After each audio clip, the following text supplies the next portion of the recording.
后来继续来看台中爆发着非洲猪瘟，国军的化学兵透明完成清洁消毒。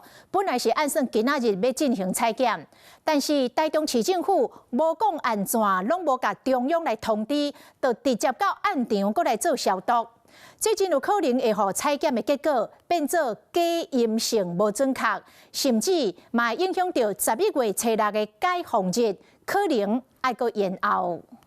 中央跟地方一定是通力合作，而不是一个自走炮。农业部长陈俊贵话讲真重，因为11月初3要进行非洲猪瘟第3摆采检，不过台中市政府2号下晡煞无预警抢先派人入去清消。他们的组长请他要待命，这个前天以前的行为下去，去消毒。一个口令一个动作，你们还能出错？我们也觉得很不可思议啊！当然，市府就坦白讲，这错误确实不可思议。中央医事嘛不满市府甲防疫节奏搅乱。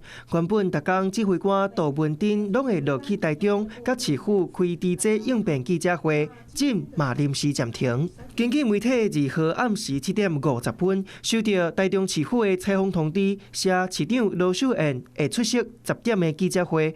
不过无到2点钟，媒体阁收到行程取消，原来是中央伫8点外取消记者会。 如果没去今天的记者会，内容是怎么都还没去，这个完全不做事，没有作为哦。卢市长下台哦，所以做也不行，不做也不行，那你到底要他怎样？影响了裁剪以及呢未来解封的时间，我们都在跟时间赛跑。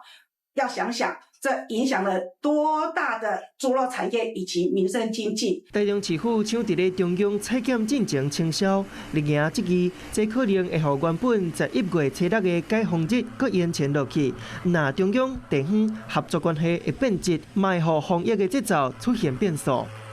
Hello， 大家好，我是林依文。想要抢先掌握最及时的新闻资讯吗？赶快订阅、按赞、开启小铃铛，锁定华视新闻的 YouTube 频道。